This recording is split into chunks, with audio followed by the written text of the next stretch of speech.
Hello everyone, Fjarlar here. Going it alone again this time, trying to get this video out while this information is so relevant, and if some of you are still on the fence, maybe this video can help with letting you decide whether or not you want to pull on these characters. This time our characters are Hilda and Werner.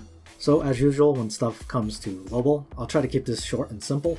So I want to say that we should start by talking about Hilda, but honestly this is probably the most hype-up character we're going to have in a long time. So I think the majority of longtime players are already familiar with what exactly Hilda does, but I'll just take a little bit of time and go over some of the things she can do. Simply put, she is a faction buffing tank, and faction buffing tanks are very valuable whether you're playing PvE or PvP. In this case, Hilda buffs the Tensei faction, which up until now only has Ares as their faction buff. Now, Ares' faction buff is actually really strong, but you barely ever see it because if you bring Ares' faction buff, he himself loses a great deal of functionality. This is not the case for Hilda, who is built very similarly to Landius.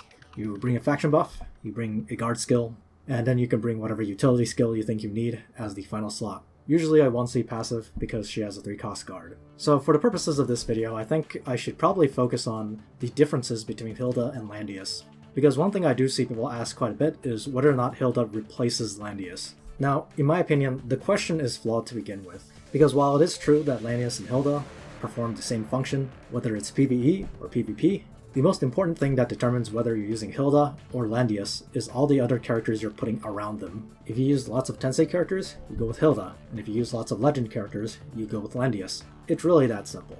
It is one of the reasons why Hilda is seen more than Landius in China for Season 7, because a lot of the mainstay characters now are Tensei characters. When you would consider Legend characters that are still seen more often in the meta, which right now tends to be Himiko, Sigma, Old Landius, and Wheeler, with the occasional Wataru that joins them. And of course Rio is probably going to be relevant as well. But the point I want to make is that a lot of them have some alternate way of getting a faction buff. Sigma and Himiko, for example, are in the Meteor faction, and Sigma has an exclusive helm that can give himself an attack buff if really necessary. And while Wheeler doesn't mind getting a faction buff, it's not the most important thing for him since he's a healer, and he's not Florentia. Old Landius, of course, is in the Mythical faction, and quite a few people are still running Gizaroff, and of course Old Landius can still buff himself if it's necessary, so that mainly just leaves Wataru, who many of you who watch lots of PvP will probably have noticed doesn't show up super often, and this lack of faction buff in Landius might be one of the reasons. Now of course, there were still plenty of people running Landius, because Landius is still really good. Landius still has his crit reduction and ranged defense aura, and generally speaking he can attack harder than Hilda as well. I'll expand on that in a little bit. Believe it or not, if you could say Hilda is replacing someone, it's probably Layden. And the main reason for that is that the majority of glory characters that people use now are also in Tensei, and Hilda is generally speaking a better tank than Layden. Light of Genesis and Mario are of course in the Tensei faction. Rosalia and Noemi are also in the Tensei faction, and Rosalia doesn't necessarily need a faction buff anyway. And while Yulia is not in the Tensei faction, she is in the Mythical faction, and Old Landius and Gizaroff are still popular, so Yulia doesn't really have that much of a problem in that regard. The bottom line here really is that you really have to look at your entire box or your entire team before you start deciding to boot one character or another. But what if that's not your consideration and you just want to know how good Hilda is on an individual basis? Now, we definitely hyped up Hilda a lot when we first talked about her, and while I would say maybe she's not as overpowered as maybe I made it out to be at first, I still consider her one of the must-pull characters within the next several months. First, if you look at her talent, there's already an immediate obvious strength she has over Landius. Her revive and her attack to defense conversion are part of her talent. This means that unlike Landius, a passive block can be hard on her, but it can't instantly end a game for you like it can with Landius. It also means you can't directly dispel her attack to defense conversion. Now, one thing about Landius is that if you dispel his self buff from his talent, he honestly becomes pretty frail. While this can happen to Hilda as well, her requirement is that she has less than 2 buffs, which even with all these Sword Soul Elwins running around is really not that hard to achieve. Another part of her talent is a crit prevention ability. So while Landius does reduce crit rate in an aura, Hilda just instead prevents a crit entirely. Now you can't really directly say that one is better than the other. Sure, Landius's is RNG, but there's no cooldown around it. So the nice thing about Hilda's is that it's consistent, but it does have a cooldown, so your opponent can try to disable it by attacking Hilda, and then attacking one of your allies after that. At 6 stars, Hilda's cooldown for this is only 1 turn, so it's honestly pretty crazy. And of course, you could always just run them both, and guarantee yourself a certain amount of safety against crit assassins. Now when we're looking at the rest of Hilda's kit, she is quite similar to Landius, with a couple key differences. In my opinion, Hilda is currently a superior tank to Landius for a couple of reasons. First, at 6 stars, Hilda has 25% all damage reduction, as opposed to Landius, who has a lot of his focus placed into range damage reduction, leaving him a little bit vulnerable to melee attacks. Hilda then has a choice of two 1C options. One of them makes her better at guarding ranged attacks. In fact, it gives her the other 10% range damage reduction that she was missing compared to Landius. And the other one is built more towards melee tanking. You usually bring one of these alongside the faction buff and her 3-cost guard. And on that note, her 3-cost guard is really what pushes her over into being a crazy tank. First off, this 3-cost guard has a passive that makes her immune to mobility down, so no longer will you be spooked by Goddess's left hands, random mobility downs from Bozol, or even the guard lock from Wataru. I mean, you can get passive blocked and then get your movement locked, but that's usually not going to happen. This also has a command aura that prevents units from getting displaced, so that means Hilda can do a good job against a lot of push units like Old Landius or Himiko. It also reduces the fixed damage you take, which probably isn't going to come into play very often, but it's just yet another nice bonus for Hilda on top of all the other crazy things she already has. But really, the crown jewel here is the fact that her 3 cost allows her to change her class. So whether she's in her Grand Marshal class or she's in her Royal Knight class, you don't necessarily have to bandpick with that in mind anymore, because if you're facing an infantry tank buster, just change her over to cavalry, or vice versa. One quick note I want to make here is that generally speaking people ran Hilda as her Lancer class over her cavalry class. And the main reason for that is because the 3-cost class change doesn't do anything other than just change her class. When the Lancer Hilda changes into a cavalry class with her 3-cost, she doesn't get 5 movement, she doesn't turn into cavalry style movement, and her attack animation does not change. And this is true for both classes, of course. And generally speaking, yeah, you're missing out on the 2 movement from the Cav class, but all those other qualities are just much nicer to have. Lancer Hilda can walk on the forest easier, walk onto swamp tiles easier, unless of course you put Cav soldiers in front of her. And perhaps most importantly, the Lancer class has an attack animation that doesn't charge in front of the soldiers. Cavalry Hilda with Lancer soldiers is going to charge in front of her soldiers just like Landius does when he's a cavalry class. And savvy players are going to take advantage of that, so it's best to just avoid that entirely and class her into Lancer. That's not to say there are no valid reasons for classing Hilda into her cavalry class. It does have a higher attack stat, and the heart bombs are arguably better as well, but most people did build Hilda to be more focused on tanking, so it makes sense that most people went with the Lancer class over the cavalry class. On that note, Hilda also has amazing soldier choices for tanking. Landius really only has Royal Cavalry if he needs to tank a really hard hitter. Heavy Centurion and Guardian Infantry are okay, but Royal Cavs are really the only thing that can save Landius from a crazy tank buster. Hilda, on the other hand, not only has Royal Cavs and Templar Knights like Landius does, she also has Phalanx, the best physical tank Lancer, Crystal Molders, which not only are nice for tanking magic, but also make her a more dangerous Thorns build user. And you can even find some niche use for Stone Colossus, which can sometimes find their use in long slugfests. With all these tools on her side, it really does make Hilda one of the craziest tanks we've ever gotten. Albedo probably outdoes Hilda in terms of pure tanking, but Hilda just has all this other stuff on top that allowed her to easily gain a place as one of the most used tanks in China Season 7. It's unlikely she'll be leaving boxes anytime soon. But Hilda does have her weaknesses. The most obvious first one is AoEs. She really doesn't do much against AoEs. She does reduce fixed damage, so characters like Joshua, and maybe Lord of Crimzo later, may want to get rid of her, but her crit prevention does not work on AoE. So in many cases, even Landius does better against AoEs, because Landius' aura does in fact reduce AoE damage. The other weakness, as I mentioned earlier, is that she does not attack as hard as Landius can. Now, personally, I feel like people are kind of overstating how much this is the case. People keep pointing at a lot of China server Hildas and say, oh, look at her attacking, she does like almost no damage. And the thing you need to remember about the Hildas built by a lot of Chinese players is that they largely dumped her attack stat in favor of stacking lots of HP defense and magic defense. Not to say that's a bad build or anything, I mean her main job is to stand there and tank, but people keep thinking about back when Full Moon Landius was being built with attack and then saying, oh, he does so much more damage than Hilda. I mean, Landius does do more damage than Hilda, but it's almost like, well yeah, of course if you build her with no attack, she's not going to do any damage. Now, of course, the reason she was built that way is because she is weaker than Landius at attacking to begin with. Landius gets a free attack plus 20% from his talent at 6 stars. In order for Hilda to get something similar, she needs to bring the melee 1C tanking skill. Now that skill does give her attack plus 15%, but Hilda isn't always going to be able to bring that, whereas obviously Landius has his talent all the time. Landius also has overall better offensive troops than Hilda does.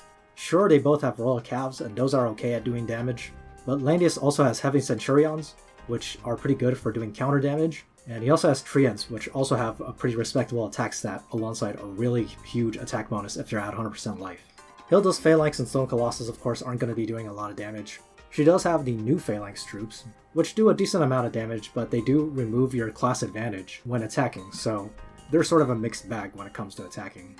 I think the final note I want to make about Hilda is probably a warning for newer players. She does require both Werner and Florentia for her bonds. When you compare her to someone like Leyden or Landius, Hilda not only requires 2 other SSR characters to bond her, but it's also that these 2 characters really aren't going to be rerun very often. So that's definitely a huge weakness for Hilda compared to Leyden or Landius when you're just starting out. However, I still highly recommend getting Hilda if you can afford it. For PvE players, she's going to be an excellent tank in Sleipnir. Albedo's a great tank for that as well, but a lot of people are going to be building Hilda anyway, so she's going to be a great choice for that. Anyway, that's all I gotta say about Hilda, so I'll talk a little bit about Werner next.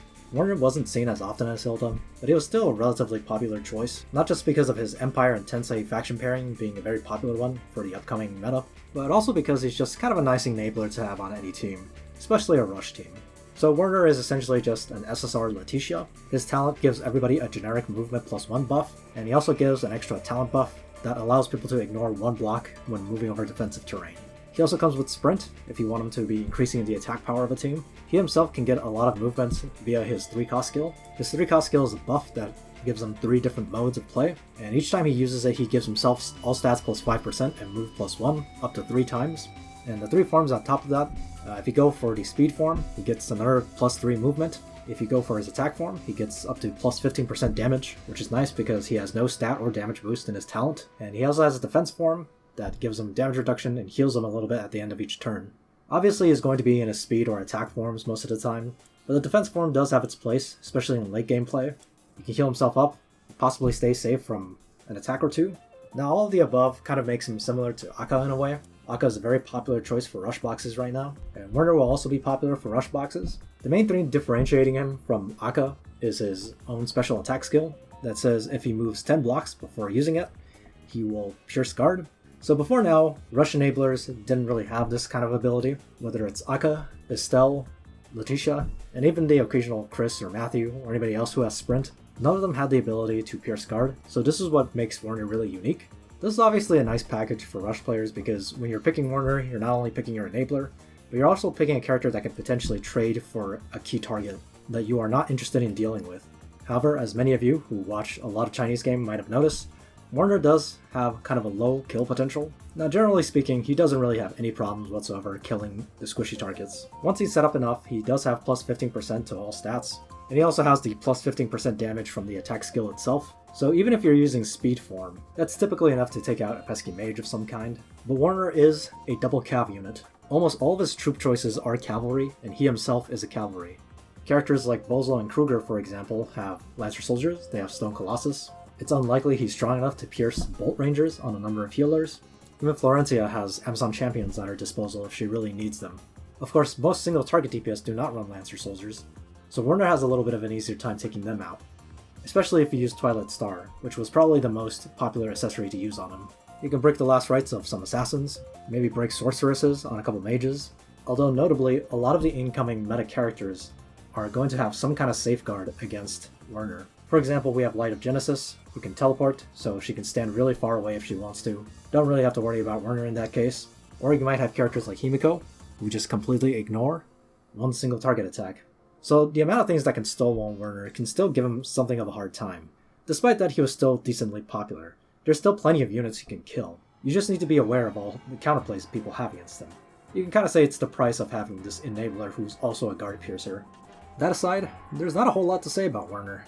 Obviously people who are trying to get Hilda are probably going to pull for Werner as well. There is going to be a Valentine's banner for him alongside Rosalia eventually, but that's pretty far off in the future, so if you are someone who is planning on using Hilda sometime soon, it's probably best you try to get Werner on this banner as well.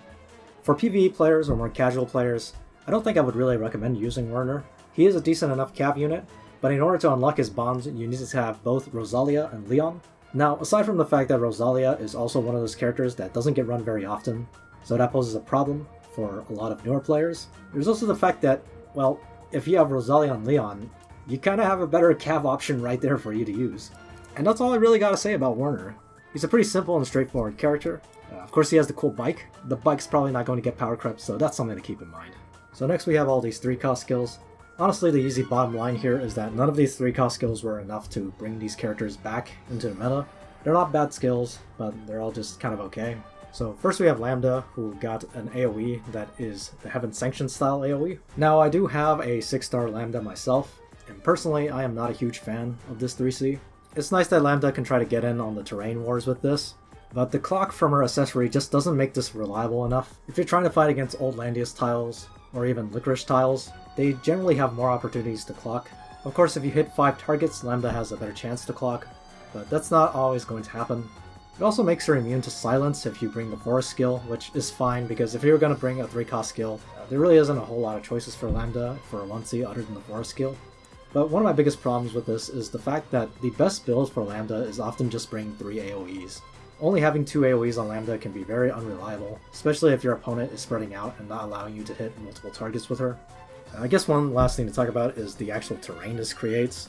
It reduces critical hit rate by another 30%. Now if you combine this with something like Landius' Aura, which of course can happen because they're both legend characters, and maybe even the crit reduction stone on a lot of your characters, it's going to be almost impossible to be critting your characters. But my problem with this is that Lambda is one of the frailest characters in the game. You don't need to crit her to kill her. So sure, with Lambda and Landius around, your guys aren't going to get critted, but I mean, you don't need to. And that's really one big issue with this thing. Also, this terrain only lasts 1 turn, so that doesn't help much either. So overall, I'm not a big fan of Lambda's 3C myself. I think it's okay. I'll play around with it a little bit when it comes out, but I doubt it will make me put her back in my box. So next we have Ashram's 3-cost skill, and this one is definitely a really weird one. So this is a 1.7 times damage skill that gives Wind Ride and has no cooldown. Instead of having a cooldown, it actually just gets weaker every time you use it.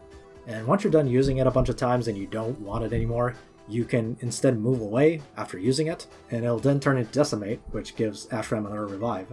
I think this skill works best with some kind of Act Again. You can fire off 2 really strong attacks from Ashram in succession, and then replace it with another skill afterwards. It also gives Ashram a Move Again, which is something he did not have before.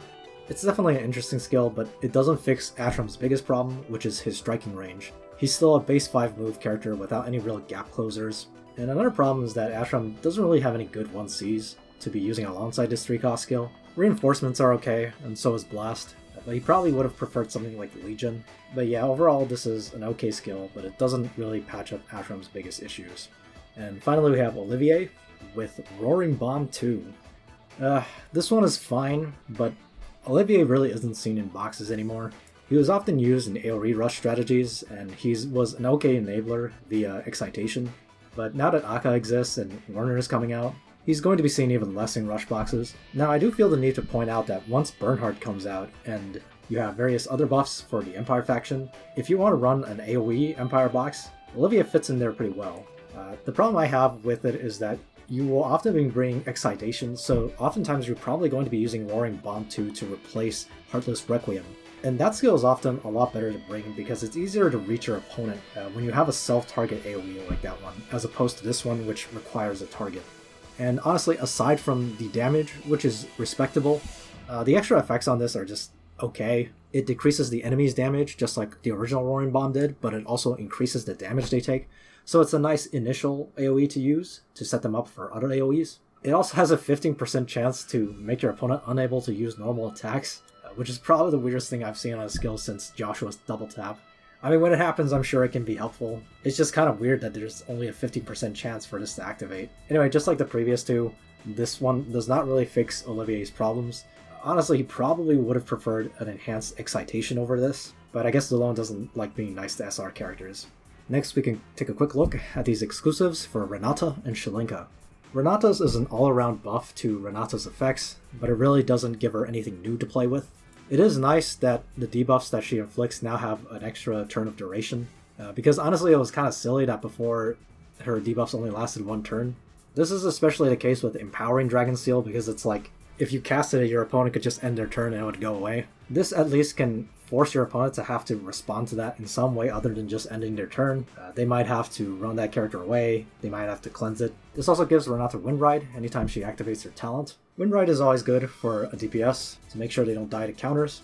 Finally, it allows her to receive Meteor Strike faction buffs. This is pretty nice for Renata because she usually finds her place in dark boxes anyway, and Zerda is a mainstay in dark faction boxes as well, so it just lets her have an easier time during pick ban. It's a good helm, but not amazing. The same cannot be said of Shilinka's helm, which is absolutely crazy in my opinion. First off, this helm just gives damage dealt plus 12%, basically for free. There's no requirement to it other than just attacking. This is kind of crazy because Shilinka was already one of those assassins that had a really high kill potential, so I guess you could just make sure stuff is extra dead now.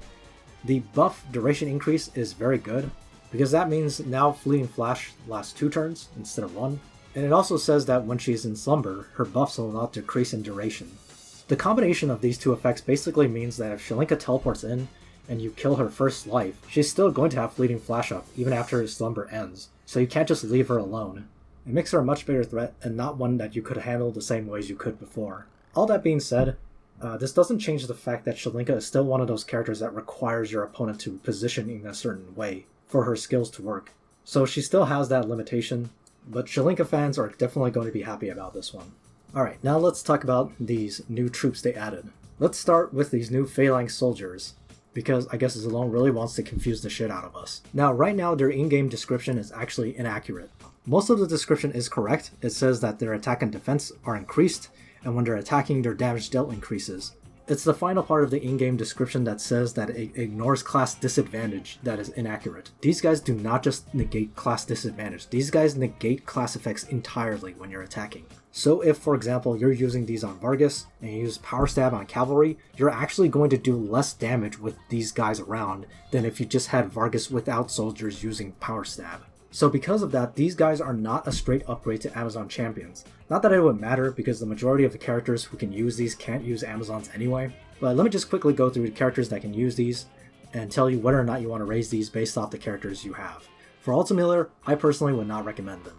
He has better choices, and his SP class is going to be a flyer, so it's unlikely he'll get any use out of these.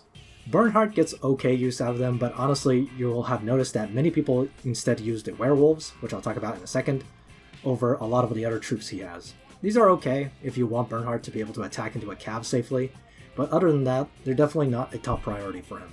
If you like running a Lancer Emmerich, these are actually very nice to have, because before he didn't really have any other Lancer choices to speak of, so it's definitely a nice bone they threw him. Sheltier is one of the few heroes that has both this soldier and Amazons at their disposal. Obviously Amazons are better if you want to keep the Lancer advantage, but one cool thing about these is that they can remove your demon disadvantage if you like running a demon Sheltier. So it's an interesting gimmick build, but probably not super important, not the least of which because most people don't have Sheltier leveled. But hey, it's an interesting option. Toa and Rio both really like having this soldier if you plan on putting them in your infantry classes. Obviously with Rio being a huge tank buster character, the value of being able to ignore class disadvantage when fighting cavalry, especially royal calves which are common enough, I think that's pretty self-explanatory. In my opinion, these are not very useful for Vargas at all, unless you're just expecting a ton of infantry and you want Vargas to stab them or something. Now, I've saved Hilda for last, because these are an interesting tech troop for her. So I mentioned earlier in the video that Hilda doesn't have a lot of offensive troop choices, other than Royal Cavalry, but her other offensive troop choice is right here in these Phalanx. But of course, most people do not build Hilda to be an offensive character, so I would not train these Phalanx unless you already have Phalanx leveled, because you need to make sure that you have Phalanx which are defensive over Phalanx which are offensive. Now if you already have Phalanx leveled, you can consider leveling Phalanx, but honestly with all these new troops coming out, it's probably more important that you put Phalanx off for later because you already have Phalanx leveled and Hilda uses Phalanx most of the time anyway. Okay, we clear? Hopefully that clarified things for everybody. Next we have these Barbarian Warriors. These guys are probably the strongest infantry troop they've ever added to the game in terms of attack. The problem of course is that most people cannot use them. If you're a big Sakura or Lanford fan, you can justify training these, but otherwise I would probably skip them. At least for the moment, because even amongst the upcoming characters, there's really not a whole lot of them using them. Basically at the moment, the only person who's going to be getting these in the future is Shibaraku. So if you want to be one of those guys raising Shibaraku, then more power to you. But otherwise, like I said, you should probably skip these for now. Next we have these Faceless Assassins. These Faceless Assassins are basically just a straight upgrade to bandits, more or less. But most of the characters that can use them are the off-meta assassins, so we have D-Heart, Silver Wolf, Frekia, Tsubame, Shilinka, and Pirates. These are the ones displayed to you if you look at the training grounds right now. The ones that are not displayed there are actually SP Sigma, and the future character Kayura. SP Sigma and especially Kayura are definitely going to be very relevant in the meta, so if you plan on raising either one of them, then I would highly recommend leveling up these Faceless Assassins. And of course, if you're using any of these characters, you should also consider leveling Faceless. Not a whole lot to say here. Like I said, they're basically a better bandit. Next we have these Elven Cavalry Archers, aka the Wolf Riders. These guys are pretty much tailor-made for Illustriel, and they are a must-raise if you use her. And they are so much better than Demon Hunters, it's not even funny. I feel like I wasted so many resources leveling Demon Hunters now. And speaking of wasted resources, these are also really good for D-Heart. If you like running him as his cavalry class with archer troops out front, then these are a straight upgrade over Demon Hunters. The same can be said for Archer Luna. Definitely a nice option for her as well. They're also nice for Oliver. Right now, most of the common Oliver builds involve him using Heaven's Guard, so this is more a side grade for him, I would say. But given the amount of Lancer soldiers running around, it's definitely going to be nice to have some kind of non-cav option for Oliver in case you run into that. And of course the same can be said for Illustriel as well. So finally we have the Steel Mane Werewolves. Now I'm sure many of you have already seen these guys in action on the Chinese server and have seen just how crazy these guys are. Not only do they have that juicy plus 40% instead of plus 30% to all stats that most demon soldiers have, but they have really high HP, a nice attack stat, 5 move using infantry type movement, and they have a 40% attack bonus when they're above 70% life, and a 40% defense bonus when defending when they're above 70% life. They also heal after every single time you end your turn or after battle. Healing up after each engagement not only makes it easier to maintain their HP threshold, but also means that if you lose all your soldiers during a fight, you might restore them right after battle. And sometimes they can eat enough hits for you to be able to survive some kind of counterattack from your opponent. Needless to say, people saw these being used by Bernhard a lot, but they're also really good for Juggler. They're actually really tanky, and honestly they're great for every single one of these characters on here.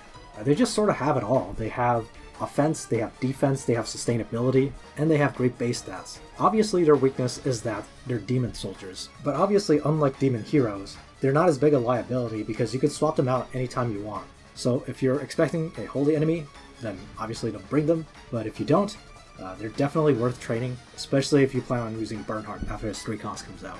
So with that out of the way, let's talk a little bit about SP Sigma. He's probably going to be coming next week, and you can go ahead and check the site for the details of his questline if you want to look it up and prepare for it. I'm just going to talk about the unit himself here.